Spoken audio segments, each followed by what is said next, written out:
The circus, as a modern form of entertainment, is a company of performers who put on diverse entertainment that may include clowns, acrobats, trained animals, trapeze acts, musicians, dancers, hoopers, tightrope walkers, jugglers, magicians, ventriloquists, unicyclists, as well as other object manipulation and stunt-oriented artists. The circus emerged in England in the late 18th century. Philip Astley, a cavalryman, is credited with creating the first modern circus format, incorporating acrobatics, riding, and clowning into a ring. This format was then popularized in the 19th century, particularly in America, with figures like P.T. Barnum and Ringling Brothers, most of whom we've heard of, transforming circuses into grand spectacles. Who doesn't love the circus? Well, some folks might not like the clowns, but the kind of circus we're going to talk about today on this podcast is a very different kind of circus that is meant as a teaching and development tool for our youth. And I actually think a learning tool for adults, too. Welcome to Small and Gutsy, our podcast featuring nonprofits and social enterprises under $10 million. My name is Dr. Scherck Wittcoff, and I'm excited and proud to be your host. We hope you'll love the stories as much as we do, and perhaps you'll find needed services, a job, volunteer, invest in, or donate. Small and Gutsy is not just a podcast, but a 501c3 nonprofit. We've just been named number 8 on FeedSpot's top 30 social impact podcasts. We also ranked 9th by Million Podcasts for their top youth empowerment podcasts for some of our episodes. We are truly proud of these rankings and of our vision to spotlight every smaller nonprofit and social enterprise to raise their visibility. So please help me with our vision and send me any organization you'd like featured to laura@smallandgutsy.org.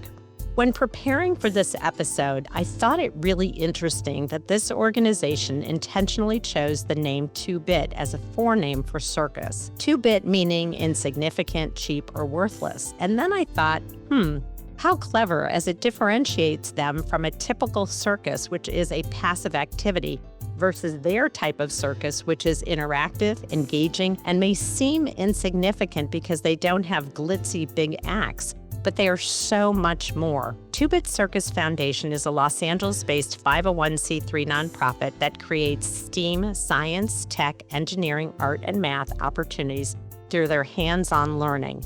They serve children in all economic situations by creating learning experiences to inspire entrepreneurship, encourage young inventors, and instill environmental stewardship. Imagine a giant circus tent for creative play, fostering curiosity, imagination, and community. I'd actually enjoy that myself as an adult, which I'm sure there are many adults who do. Two-Bit Circus Foundation has a range of products, including STEAM Lab, Makerspaces, Maker Carts, and again, there may be many more than what I've discovered. Trash for teaching, sustainable STEAM materials, sustainable STEAM kits, and service offerings, including educational workshops, professional development, curriculum development, and global educational campaigns. These learning experiences for kids inspire innovation and entrepreneurship by building games, telling stories with technology, and challenging kids to make what they imagine using sustainable materials and STEAM. Many of those sustainable materials came out of a merger with another nonprofit, Trash for Teaching, which began in 2004 when Steve and Kathy Stanton started taking their own manufacturing byproducts and overruns to their son's preschool to be used in class projects. These were things from their specialty packaging factory, die-cut cardboard, hearts, ribbons, and long cardboard tubes. The children loved the materials and found many creative ways to use them. Over time, Trash for Teaching grew and built a following and eventually found their way to an incredible partnership with Two-Bit Circus. Brent Bushell is the chairman of the foundation board and also the chairman and co-founder of Two-Bit Circus, which is also an organization, and our guest will talk a little bit about that. It's a Los Angeles-based experiential entertainment company. Their interdisciplinary team strives to create immersive social fun and is building a network of micro-amusement parks featuring free roam, VR, social games, and interactive supper club, and more. I'm so excited to introduce my guest today, Dr. Leah Hanes, CEO, who brings a unique set of professional and personal experiences to her role at Two-Bit Circus Foundation. Beginning her career in Toronto, Leah produced and hosted an award-winning television series profiling women in non-traditional roles. I love that. This led her to Los Angeles, where she appeared on camera, conducting interviews and hosting a variety of programs covering environmental issues, business, and politics. Her early life on a farm in Canada nurtured a strong sense of environmental stewardship, while her first college experience was in early childhood education, illuminating a solid direction to follow in her recent academic endeavors. Dr. Hanes holds a master's degree in organizational management as well as a PhD from the Graduate School of Leadership and Change at Antioch University. So I am so very excited. As I was just getting kind of rolling and setting up the sound, Leah shared with me that you are in your 13th year here. Is that right? I am. It's the longest I have stayed at any position, and I still am enjoying every day and see the future. I don't think I'll change. I think this is what I'll do now until they put me in a box and 6 feet under. So, our goal really ultimately as an organization is to make education more enjoyable for both the student and the teacher. Mm-hmm. And I don't know about you, but my educational experience as a child was not good. I hated school. Sitting still for 6-7 hours a day was a ridiculous idea. I grew up on a farm. I hadn't ever sat still since I learned how to walk. And so I was considered a slow learner. I wasn't a difficult student. I didn't cause a lot of trouble, but I wasn't engaged. Yeah. And so much of my early educational experience was filled with humiliation. I was dyslexic in the 1950s. Nobody was testing for that. I found it really embarrassing. If I had to read in front of the class, I was so nervous. I would stutter through it. So every paper I wrote came back with big red circles all over it. So for me, the mission is both personal and broad because I don't think I'm alone in that experience. I think many children, their early experiences with humiliation come from the classroom, and there's no need for that. There's absolutely no benefit in children experiencing that. And we're still, for the most part, using an educational system that was started a couple hundred years ago. We have 16 versions of an iPhone in 16 years, but the same version of education.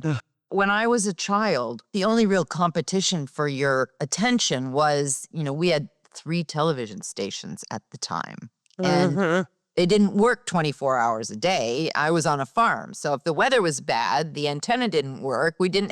So school didn't have as much to compete with. But now education is competing with film, television, video games. Just everything. Yeah. And we're trying to get the kids to sit still and focus on this.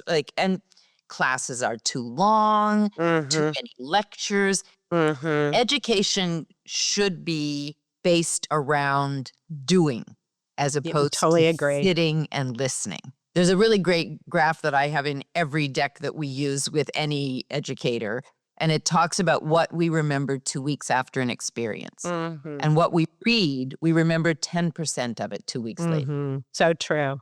Read this, go home, we'll write the test on Friday. Okay, so they might remember it till Friday, but it's gone in a couple weeks. So what value in their life does that create? Until you apply that learning to something real or something that the child has helped to design, which clearly at Two-Bit Circus, they can do that, you don't retain it. No. And also, I think, it's kind of like, for me, think about learning to tie your shoes. I struggled with that a lot, which a lot of kids do, and I remember it. I remember doing the rabbit ears and and then once you got it and you practiced, it just became automatic. And then you can apply tying to other things, and then you can create other knots, and then you can do, once you get confident in being able to do something.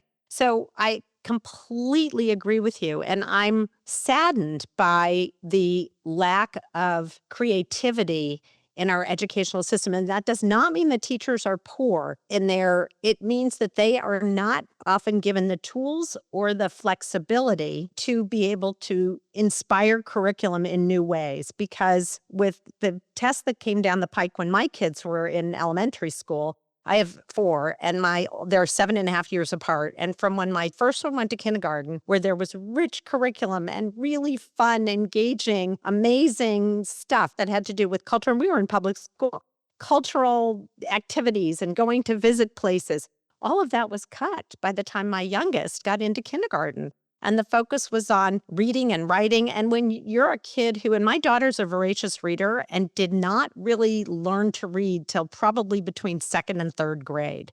That is unacceptable these days and was so with my youngest. And it just seems crazy. It has nothing to do with intelligence. So I love how you opened this, which is not only of your own experience and then the incredible multi kind of ways we are distracted, the huge distractions with social media and multi-channels and everything. It makes it so hard to engage our students unless you can bring in some creativity, which is exactly what Two-Bit Circus does. Exactly. So we try to creativity and kindness.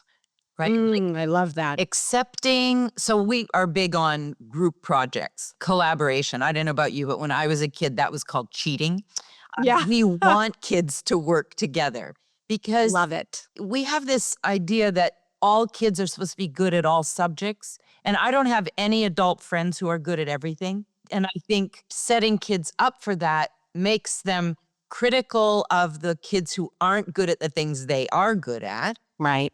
They feel less than when they're not good at something someone else is good at. Whereas if you put them in groups and you encourage them to find out what part of this you'd really be best at managing and then work together. And there's just so much evidence about learning from each other is stickier than learning from the adult in the room. And also with modern technology, individualized learning programs are not time-consuming for a teacher. And they offer the child an opportunity to take some charge of their academic life. That they can make decisions about how and what they're going to study. And it's not that we want to just give them what they're already interested in. But if you start with what they're already interested in and then add layers of things that connect to what they're interested in, they may find new ideas. And a good example was when I very first, so 13 years ago, I wish I had gotten her name so I could follow up and see where she is now. But I met this young woman at an event. The students were displaying their projects that they had made with a teacher that we had trained. So I was invited to come and see what they had made. And we have a project called Light It Up where they build a little model home. They get one battery and they have to make 3 switches work. Love it. So this young woman had a model home that had turf, a picket fence. She had a refrigerator with magnets on it. She went all out. It was a full-on art project. Yeah. And when I asked her about it, she said she'd always seen herself as an artist. She was excited to study art. And it was this project and this teacher that helped her see that art is part of all of the STEM disciplines. We call it STEAM because of that. And she was going to Berkeley on a full scholarship to study engineering. Wow, wonderful. And she said, before this project, she said, I love my art, but I think I could be a wonderful engineer and bring my art and she was the first in her family to finish high school. So she will be the first in her family to go to university. And there she was going to Berkeley. I've tried to track her down, but I have had no luck yet. Because she would now be midway through her career, I suppose. This is now 13 years later when you're talking to 17-year-olds. That is a huge chunk of time. What a great story, though, because it really was the inspiration of that experience that allowed her to think more broadly about who she could be and how she could merge her interests.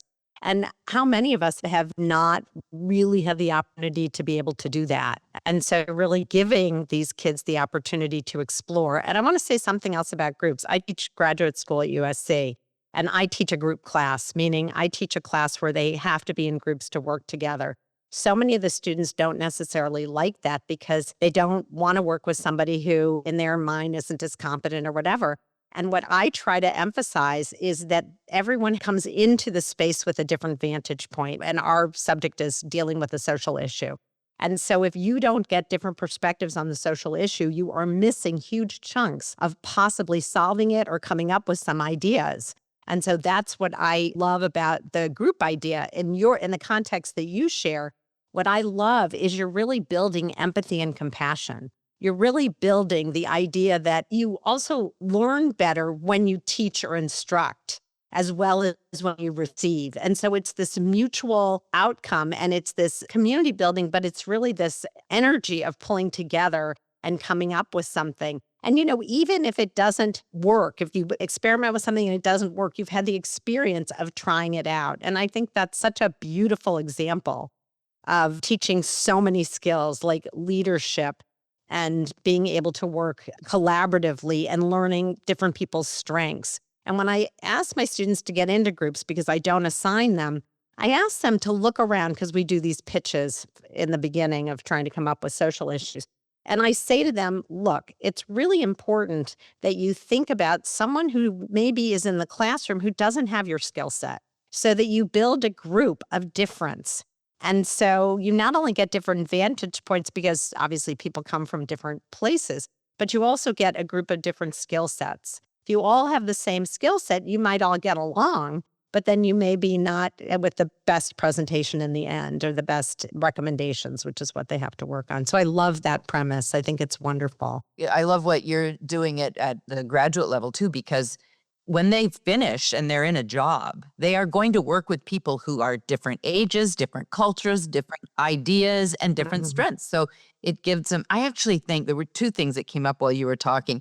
One is that speech and debate should be part of every student's life. It shouldn't be an elective. It should be because that builds empathy. You need to understand both sides of an argument, and it's a lot harder to be polarized if you understand the base of an argument. Right now, we just have such a ridiculously polarized culture and no conversations around it.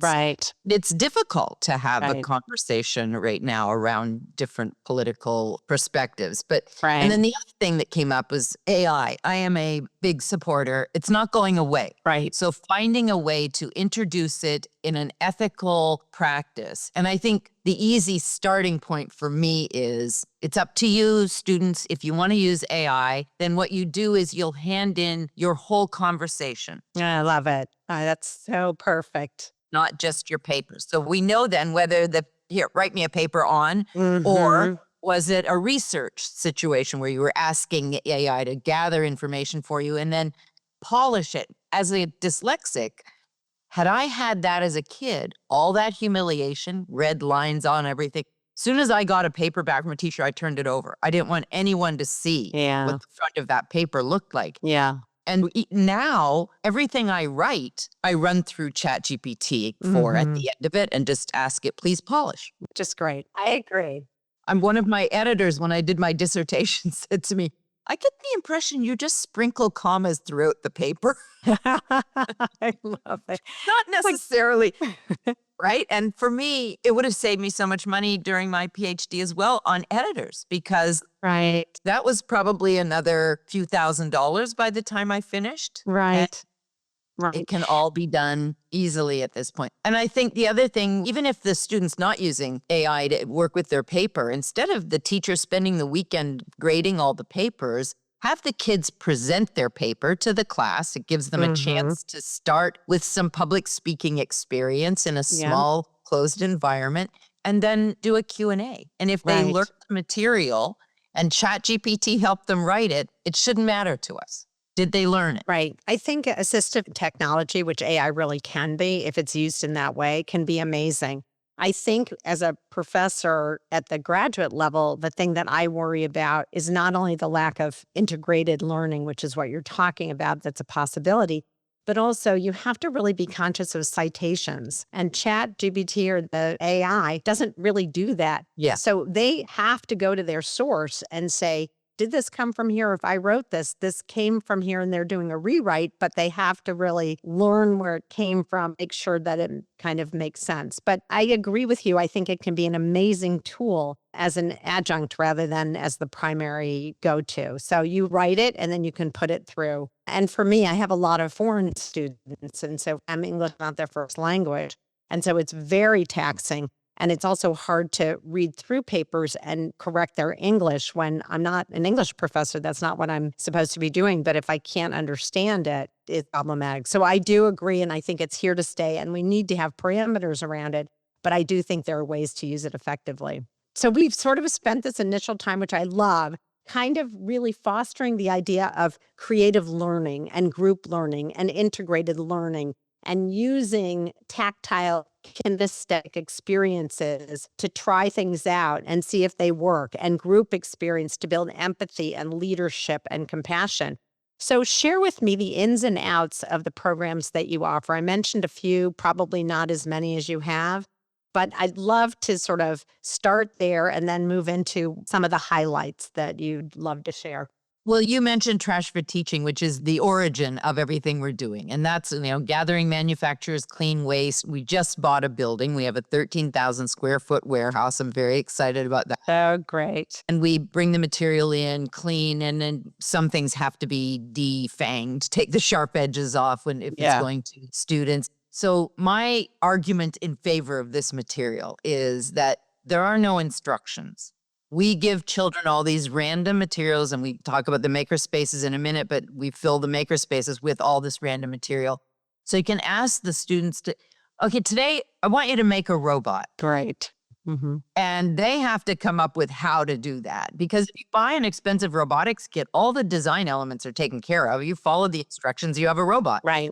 Let's follow the instruction jobs are all going to robots in the future. So we need people who can develop the robots, build them out, create better systems for them, all of that. So they become the inventor, the designer, the engineer. They become all of that. And again, in groups. I love that because they're also thinking like an end user. Right. Whereas if you've got the kit, that doesn't even come into play because it's already done. Exactly. So if you're thinking about, I'm going to build a robot, what do I want this robot to do? And what is, for lack of a better word, intuitive to how this robot would work? And that can be a discussion with a group of kids, because what one kid might think is intuitive, like think about how we learned to use computers.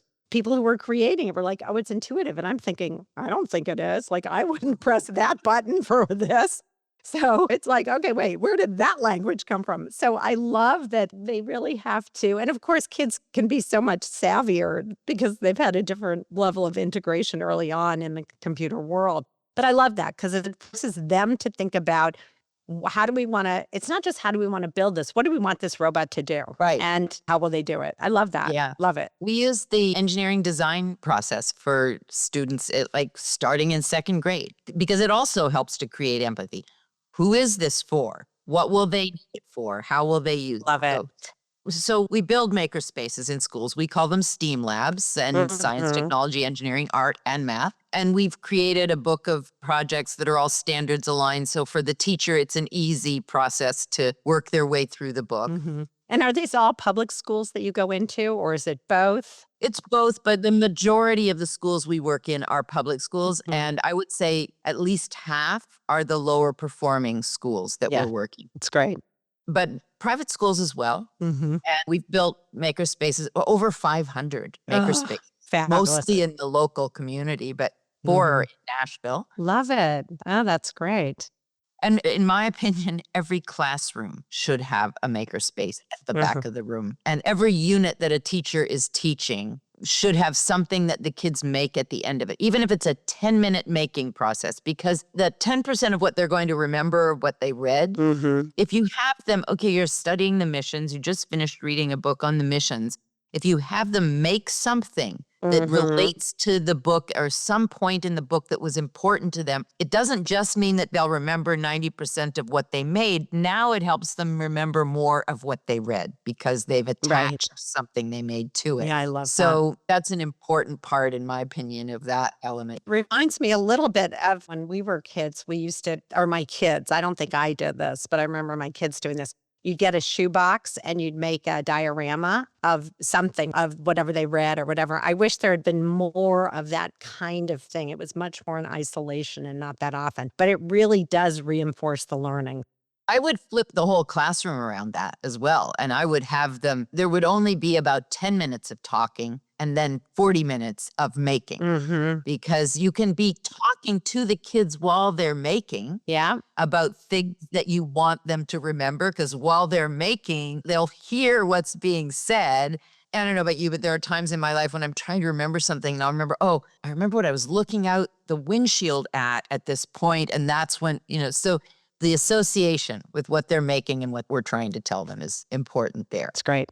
Our STEAM carnivals. The STEAM carnivals are a replacement for the science fair. Ah. And the idea is that the science fair gets the kids who are already interested in science. The STEAM carnival can get all the kids out and then get them interested in science. A good example, when the very first STEAM carnival that Brent and Eric, his co-founder, put together was in San Pedro. And we walk in, there's a Tesla coil on stage. There was a woman playing a hot pink violin that she made in her 3D printer. Love it. My granddaughter at the time was 6, and she was like the eyes, and she was all over that room, trying everything, looking at everything. And I believe that that has an influence further down the road. Now we've got her curious about science and all these other children. And from there, you can move into back to the idea of like starting with their interest and then wrapping other things around their interest that we can get them excited about. The STEAM Carnival is really, it's not deep learning, it's broad. But then the work that we do in classrooms is what deepens it. It's great because it's so experiential. Every part of it is so experiential. Yeah. And we just did year 7 STEAM Carnival with Hawthorne School District. Great. And it's a really wonderful, like we go and do professional development with the teachers to get them prepared. And then they have the students make what they're going. We have an inventor's alley. When you arrive at a STEAM Carnival, the first thing you walk through is the inventor's alley. And it might be games the kids made, it might be science projects, but it's all made from found objects. You can't spend money to make your project. Love it. And that levels the playing field for everybody.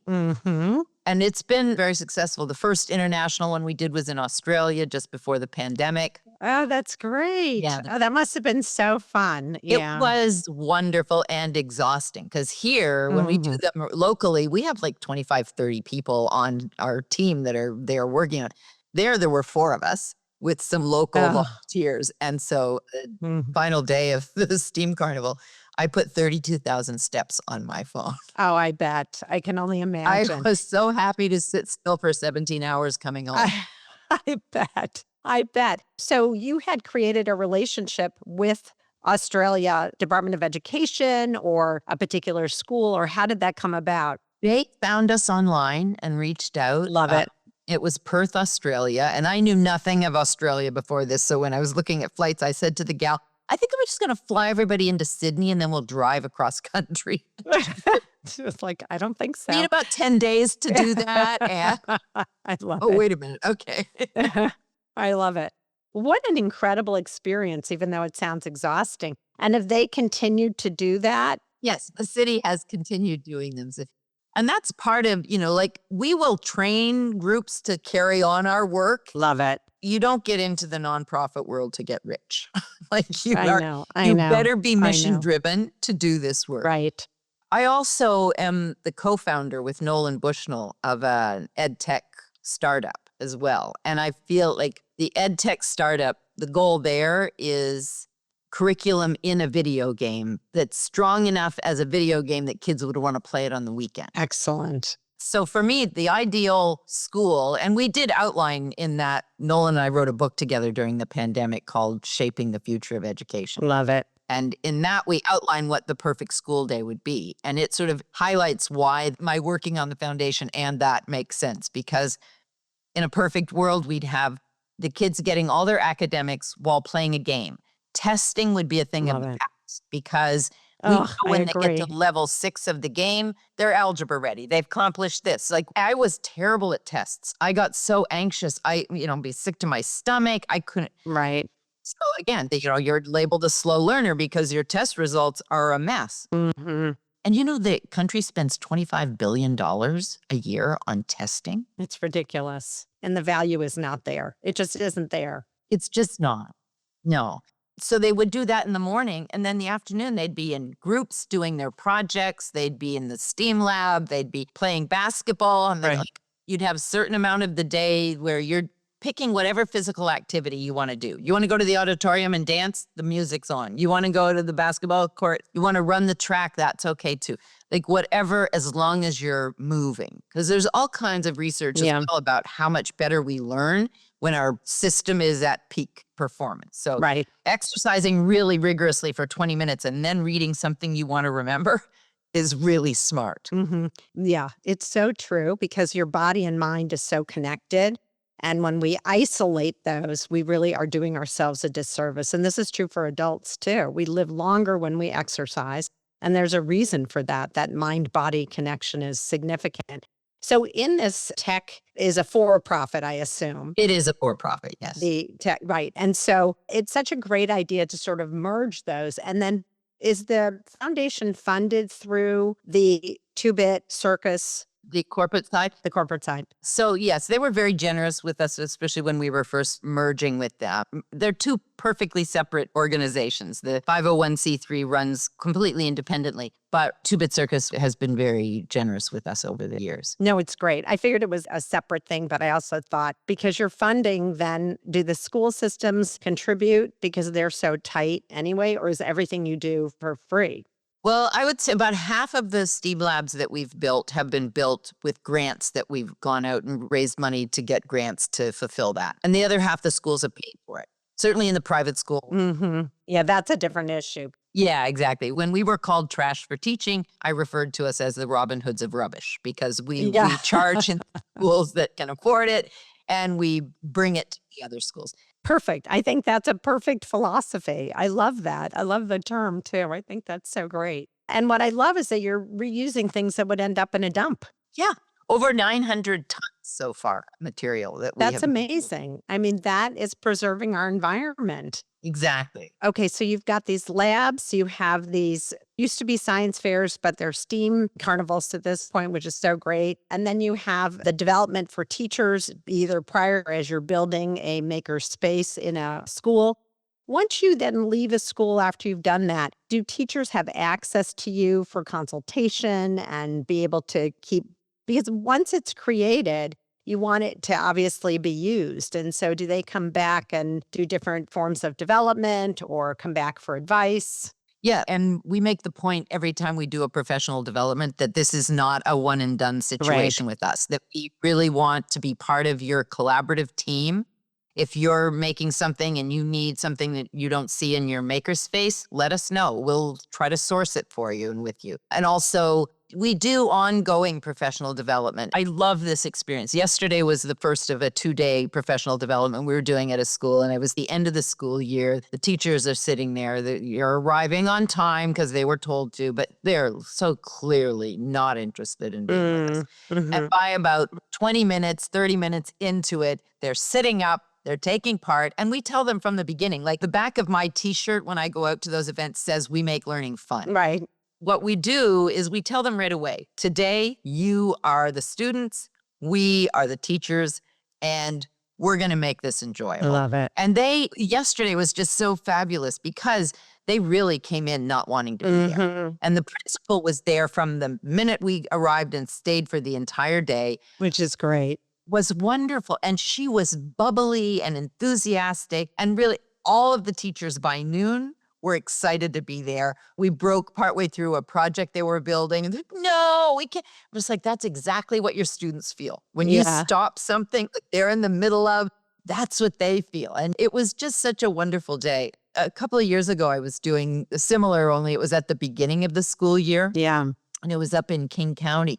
The teachers came in and, they're all, it's the end of the holidays and nobody was looking excited to be there. And this one man came over to me at the lunch break and he said, I did not want to be here this morning. I just spent the last 3 weeks with my family at the beach and we were having a great time. And here I am coming back to work. And he said, I have had a blast. And I just want to tell you that, so that's the reaction we get from most of the places that we take our program to, because we really do take it seriously. And we have educators doing the professional development with educators.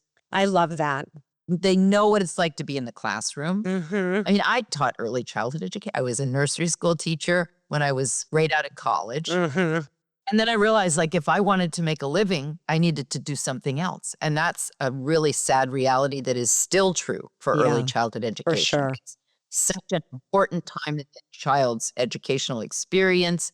It introduces them to how they're going to feel about school for the rest of time. And we're just not paying enough attention to it. But anyway, that's a topic for another day. Well, it's amazing that we don't value that and we don't pay for it. And it's hurting our society. So I totally agree with you. I love the scenario that you set up because then the teachers really integrate the concept of fun with creative learning. Not that they don't know that intellectually, but it's such a different thing when you feel it and experience. And I wonder, because you all have only a number of volunteers and people on your staff that can go in or board members that can really provide that kind of service.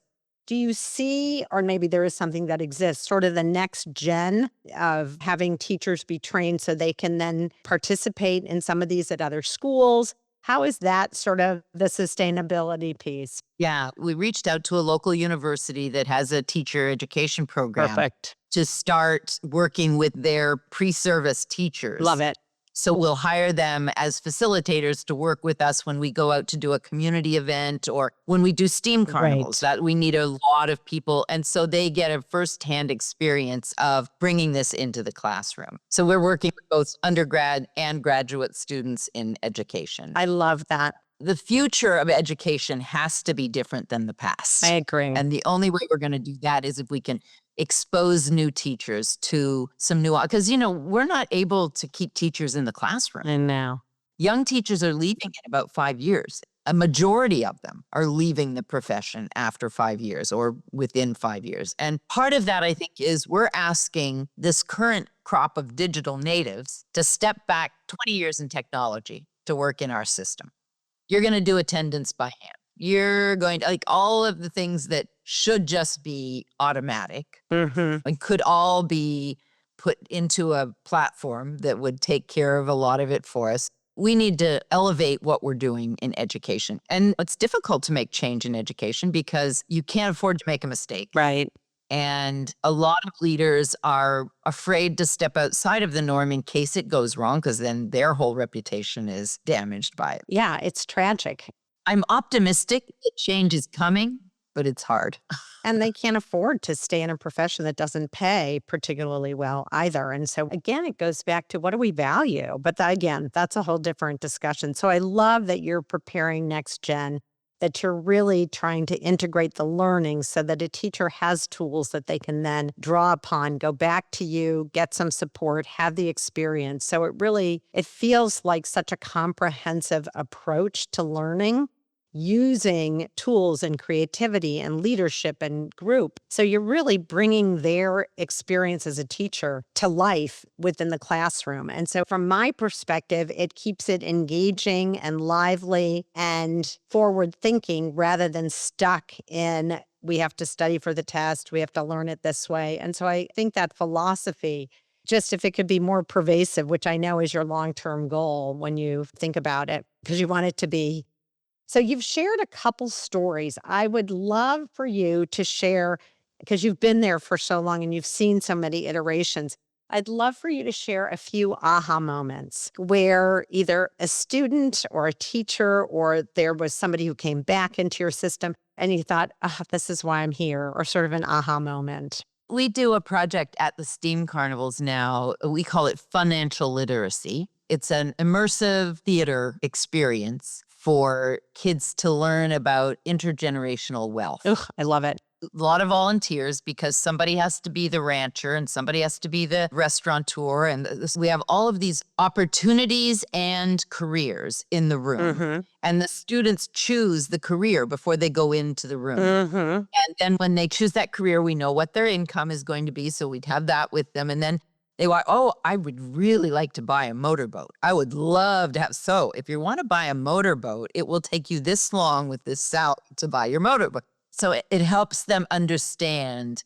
And also okay, want to buy a house. Well, how does that work? And then the house can be left to your children and they start a level up from where you started. for me, when we first got the sponsor that wanted something on financial literacy, I, of course, went to what kind of board game or what kind of, and when my group came up with the immersive theater idea, I was like, love it. And then the first time we tried it, it was such like the kids loved it. They came out with like, wow, I had no idea. It also gave them a better appreciation of the decisions their parents have to make when they want something. Right. Like we talk about that as well in the process. So when you want a brand new bike and mom and dad are looking at their budget and they see they would love to buy you that bike, but where are they going to get the money to do that? So there's a long-term benefit to that project. For sure. And there are light bulbs that go on for these kids because then it really is about choice. Like if you spend money on this, then what do you take away that you can't spend money on? And I think it also teaches kids about if you want to save for something, how do you do it, but still cover your living expenses, especially if your parents are in a household. So it really creates a deep understanding and empathy for the family, which is, I think, what you're creating, which is wonderful. And I love the idea of it's not scarcity model, it's really opportunity model, but with the sense of making choices, that you really have choices for this, which is great. I love that. So another one that I thought of is we do something called a re-selfie. And the re-selfie is they get a whiteboard, like 10 by 10, and they create their picture of themselves, their portrait, using the material. So like, what are they going to use for a nose? What are they going to use for, like, and it is really interesting to see how they see themselves, first of all. And they're very creative with it. But one of the moments, we had a group, the South Bay Business Development Group, came to the warehouse to do a community team building experience. And these are all adults, right? These are all adults. Okay. One of the adults there was an advisor of ours who's very buttoned down, a little on the conservative side, patches on the elbows and very professor. And I saw, as we were starting, I thought, oh my goodness, he is going to hate this. It's so outside of anything. Like, he is a rocket scientist. He works at MIT. And I also want to just point out, I love that even though this is youth focused, you do a lot of workshops for adults and organizations that really want to think outside the box. And so the experience that you give them allows them to do that. I just want to point that out. Okay, keep going. So this buttoned up scientist. And I walked by maybe 15 minutes into doing the re-selfies.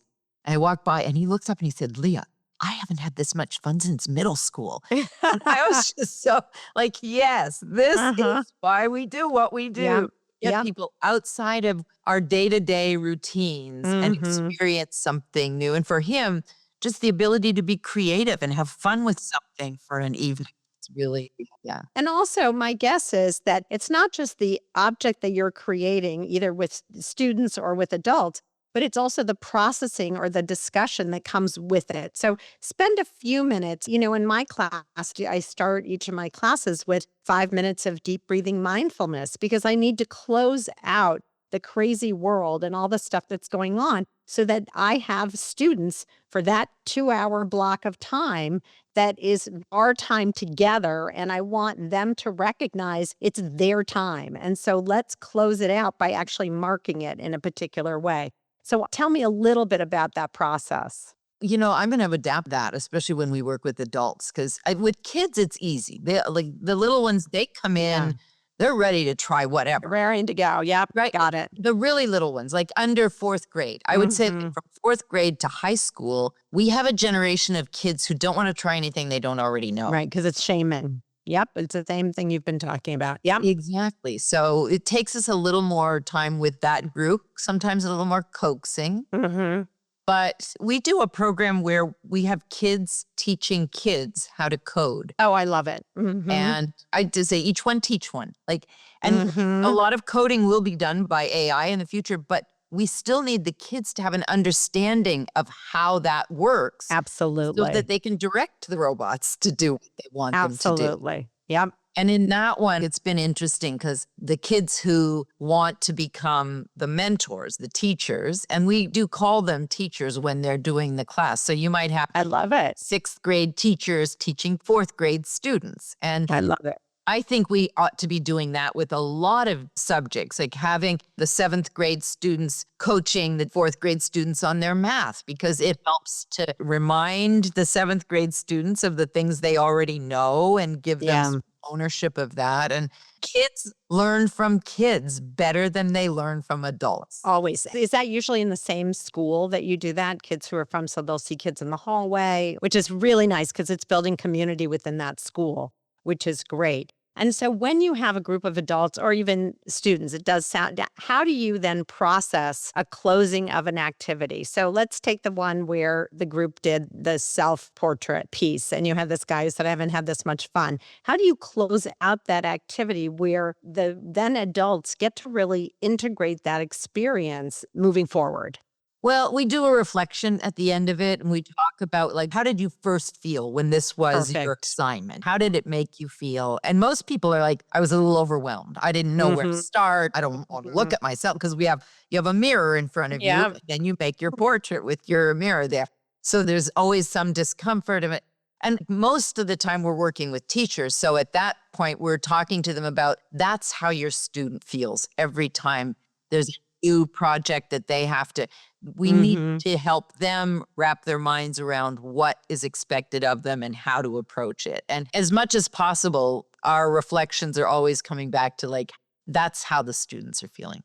I love that. It is such a connecting of the dots, because I think sometimes, especially when there are some mild behavioral issues in a classroom, many teachers just want to have a managed classroom to whatever degree, rather than really maybe looking at opportunities to create a community classroom where that would come. And I'm not saying it's easy, but I love the premise of what you're doing, because it really is this not only integrated learning, but you're building empathy on the part of the teacher to remember, especially if you've had a teacher who's been teaching for a long time. I think you sort of forget sort of how a student might feel. And unless they're obvious with how they feel and not acting out, a teacher might not have as much patience. And again, this is not being critical of teachers. They have a limited amount of time. They're moving, some students move from classroom to classroom. Sometimes they don't, but teachers have to move from subject to subject. So I love how you really take the time to enable teachers to remind them, for lack of a better word, of the empathy that they probably had when they first started teaching and how that has to be rebooted sometimes. So I love that so much. Those are great aha moments, and I think probably serve to get you all excited about continuing the work, because you see how great it is. It really does. And I am blessed with a staff that everybody on staff loves what we're doing. And there's a real attitude of, like, pitching in when there's some sort of little emergency or whatever. I can help. I'll do, In 2017, we were voted the happiest place to work in Los Angeles. I love that. Oh, The that's Happy so City great. Organization. Yeah, it was. They interviewed I love everybody it. on staff, and the competition was tough. It's a big city. So we really, really felt I'm validated impressed. by that Yeah, kind of for support. sure. But I think, it sounds like you live what you teach.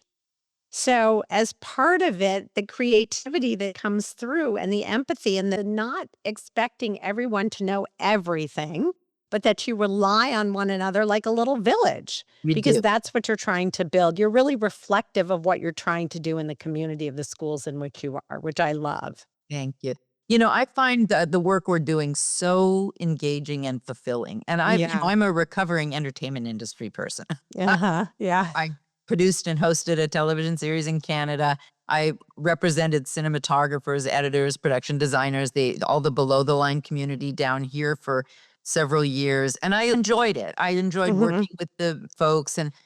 But there, there was never a day where I felt like we got it today. We really got it today. And I get that experience a lot in this position. I We love that. go into a school like what I was describing yesterday, where people are like, all right. And then by the end of the day, they're like, yay. And when can you come back? And can we do this together? And can we do that together?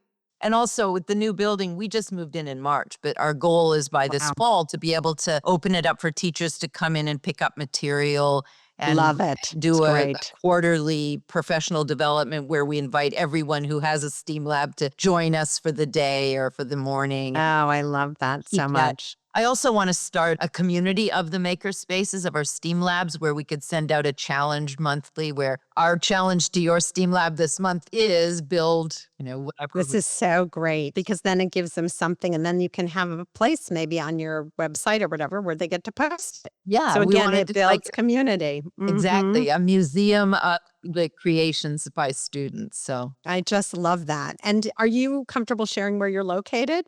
Yeah. The new building is between Slauson and Gage on Western Avenue in Los Angeles. Great. 6065 is the address, and we want to paint the building. We have all kinds of ideas. One of the things I want to do is it's 13,000 square feet. So the roof, it's just wasted space right now. I want to put a garden up there. I want to start teaching horticulture to the kids and love it. Quality testing up there, maybe even a beehive kind of. Oh, wow. So right now it's unused space. And I want to put solar up there so we can talk to them as well about alternative energy sources and the future of energy. And we're fundraising for that right now. I love that so much. And I also wonder, can you have individual students come like when you have the STEAM Carnival? So then any student can come from any, or is it really only the schools in which you've engaged, or how does that work? So far, they've been either done by the district, like LAUSD, we've done District South, District East, and then everyone from so eventually everybody can get to one.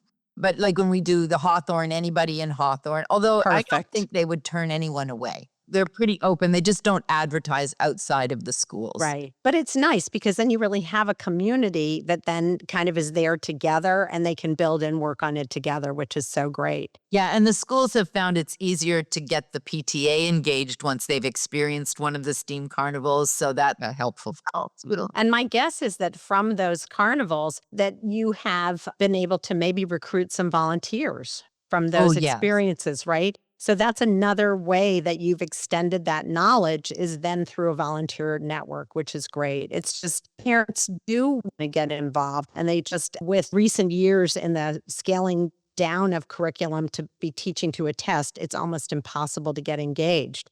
And I was one of those parents who was in the classroom once a week when I could be, was there much more with my older children and my younger, not as much because they really didn't have the space or ability to foster that because it was teaching to an exam, which was very tragic. And I think the teachers felt that way too. It's really sad. Yeah, I think they do. And the book that I mentioned that Nolan and I wrote, I kind of expected to have some difficult conversations with teachers around it because we're really critical of the way we're doing education, not of teachers, because they're stuck in a system that requires something of them. Exactly. And what's been really interesting is that the response from teachers has been really positive. Like, yeah, I would imagine. Yes, we need to make these.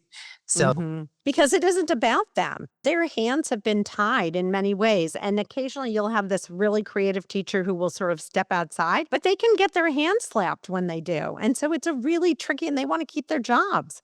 So it's a very tricky thing. I'm glad you wrote the book, and I'm glad you've gotten the feedback that you've gotten, because I think it gives teachers hope.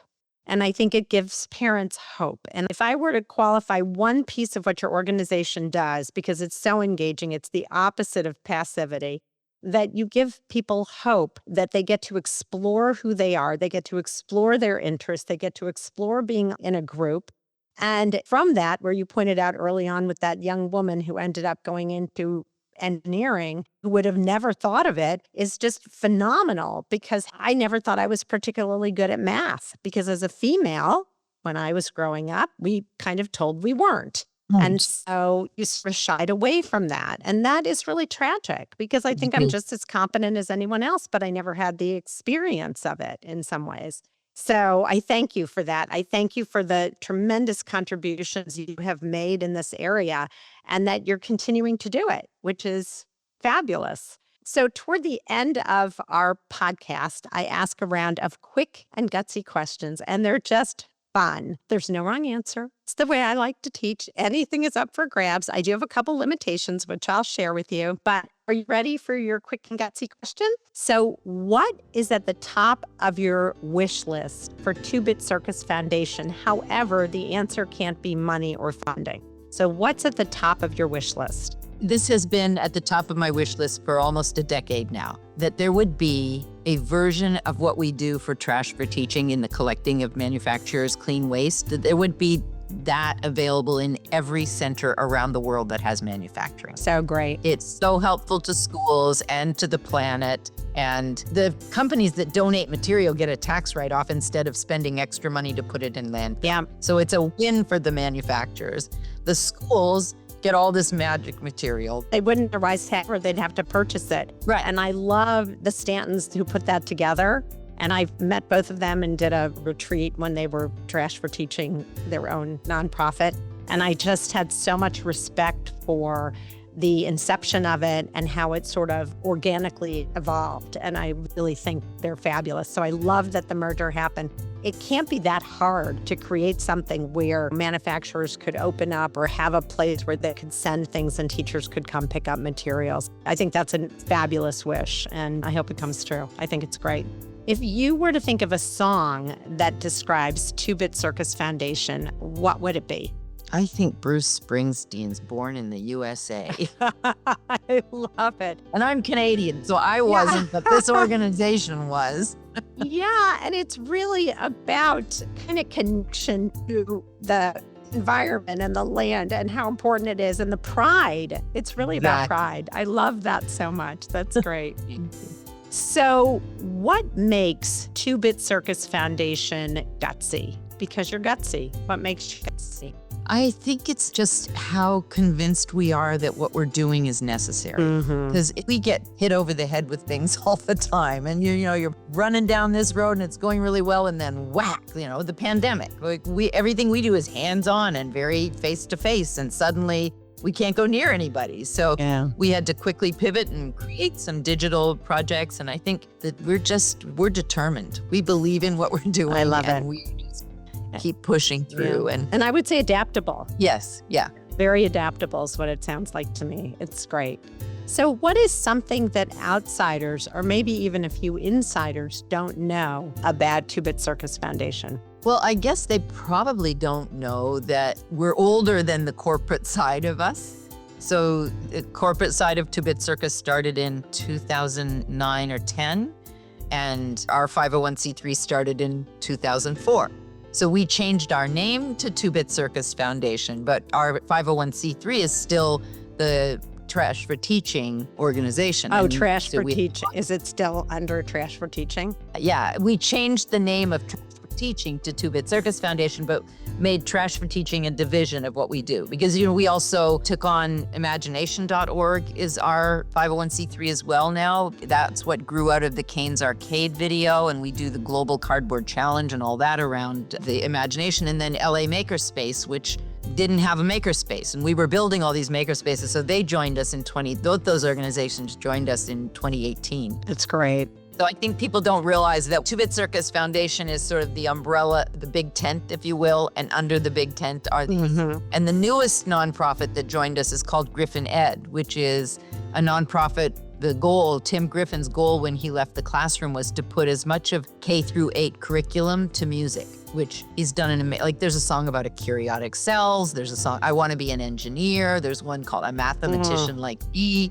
Like there are just songs that engage the students and offer really concrete. So we're trying to be whatever is best for the kids, whatever will enhance the students' learning experience.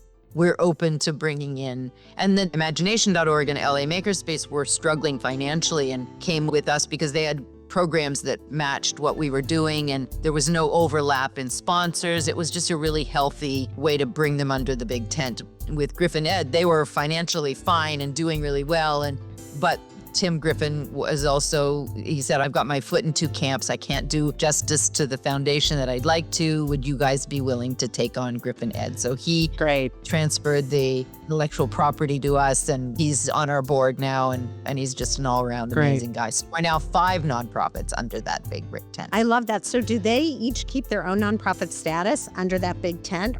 No, everything is under the one 501c3 now, but they're all considered divisions of. Perfect. So that's a great way to grow, by the way, and then be able to accommodate the different needs of your school, teacher, and in some ways parent population, the people who want to learn and adapt the skill sets that you create through these different mechanisms, which is really wonderful. If you could get one celebrity or influencer to endorse or talk about Two-Bit Circus Foundation or the bigger tent or however you want to frame it, who might that be for you? I think it would be Jack Black. Oh, yeah, he's great. You know, it's interesting, and you may not know this. Early on, like I'm in year 5 of doing this, and I have interviewed twice for 2 different reasons, 24th Street Theater.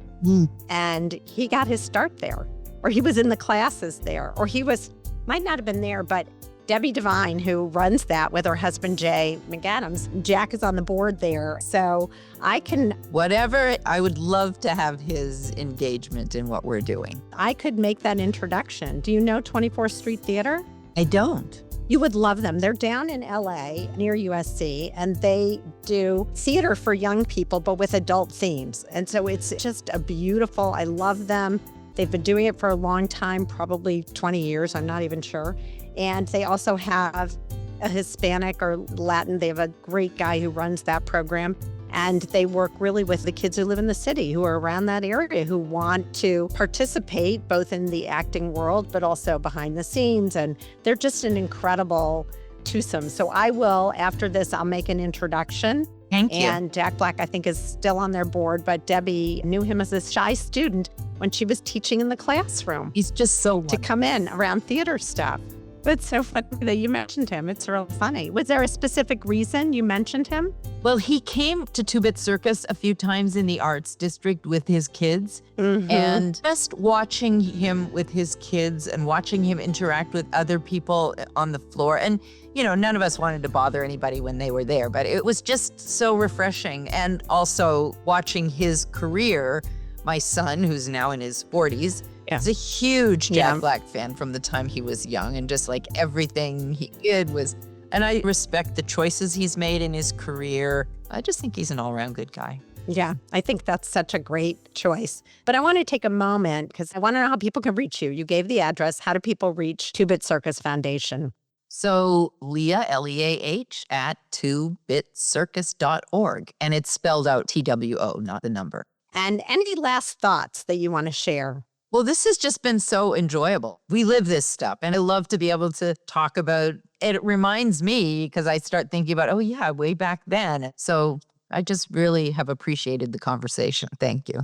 Thank you. I really want to take a moment and thank you for spending this much time with me. It was just a joy and a pleasure. I just think the world of what you're doing. I'm so glad you chose to be in this space for 13 plus years and going, and that it is so fulfilling, and you bring the level of energy and expertise. Everyone just spoke so glowingly of you, and I can see why. You live and breathe this in a way that someone who's an executive director has to, and you're changing the world. You don't know it quite yet, but you are, because you're every single person who is exposed to what Two-Bit Circus is doing has been changed.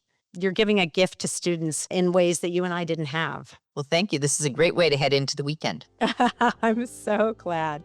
Please go to smallandgutsy.org to check out all of our episodes. And if you're so inclined, please purchase some Small and Gutsy merchandise, consider sponsoring an episode, or making a donation. Both are tax deductible and help keep us going and spotlighting these great organizations. The opinions and viewpoints expressed by our guests are independent and don't reflect the position or views of Small and Gutsy. Of course, we can't take responsibility outside of our own vetting of the organizations we interview, so before you sign on to support or work for them, we encourage you to do your own due diligence and research them as well. I want to thank my partners in this endeavor, the Intrinsic Group, the donors, the sponsors, and my incredible board of directors, Brianna Carmichael, John Gatto, Lucy Mello, Ari McCoy, Melissa Greitz, and Serena Rajabian, who believed in me in this project enough so to sign on to support this effort, and all the folks, friends, and family who have guided and inspired me. And thank you for listening. Together, we are spreading social impact, and you can help us. If you like this podcast, please share it with your friends. And don't forget to email me the name of any organization you feel would benefit from being interviewed, from small and gutsy to big with impact. I'm Dr. Laura Scherck Wittcoff, and thanks for listening.